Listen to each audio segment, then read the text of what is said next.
So now I want to get to the panel and ask your reaction on this. You guys think he's a hypocrite? And we'll start with you, Ree.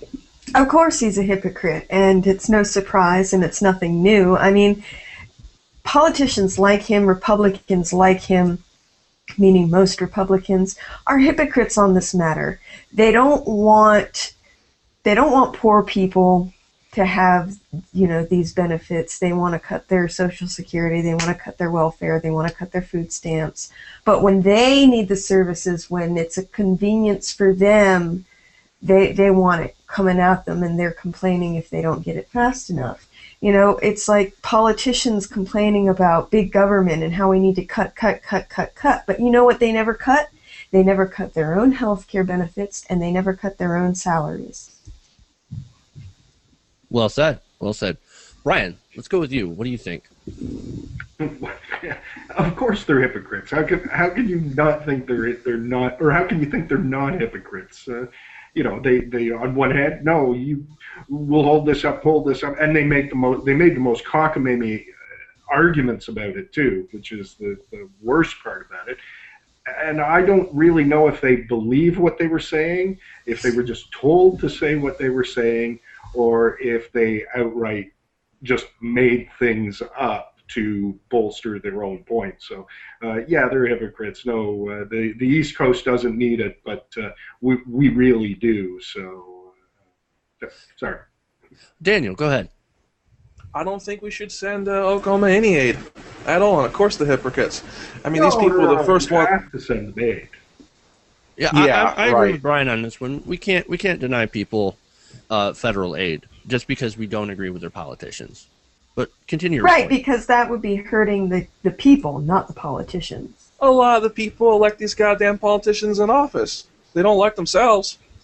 Well, we kind of discussed this last week, Daniel. The people can't be fully to blame. And I mean, the control has been taken out of their hands, and they've been left to be ignorant and uninformed and desperate and poor, so that no one has time or the energy to look into things the way that we do.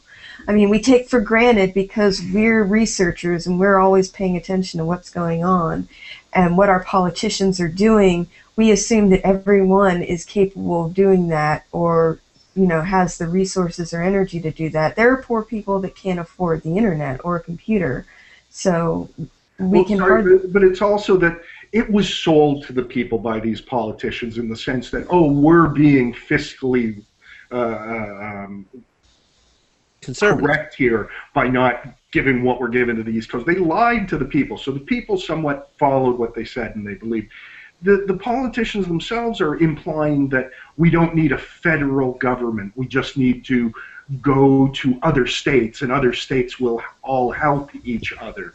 But what they're missing there, and this is the whole thing, what they're missing there is that is what the federal government is. It's the guy who you go to who goes and talks to all the states for you. I agree. The problem is these people don't want to live in this collective. They're the first one to complain when something happens in a liberal state, particularly in the Northeast. If these people want to be libertarians or have this anti-government mentality, why the hell should the government, for which they're protesting against, give them federal aid? Because they have children. And not only that, but look, in America we have a social contract. Whether you kind of like it or not, we do take care of our own, and this is all about taking care of our own. It is, and these people that are against the government and all of that stuff, and especially when times are good, you can't punish them when times are bad, for kind of following what their politicians wanted them to follow. You know what I mean?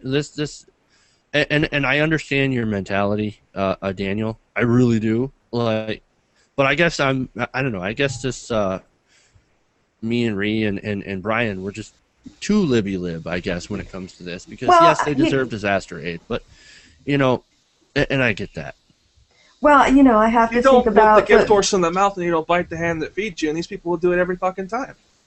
Well, it's not all the people, though, Daniel. There are a lot of people who are liberal and democratic living in red states, and a lot of people that are trying to fight the system just like we are in that state, should we punish them along with everyone else that you say caused the problem in the first place, along with all the children and everyone else that's affected that has no control over the situation?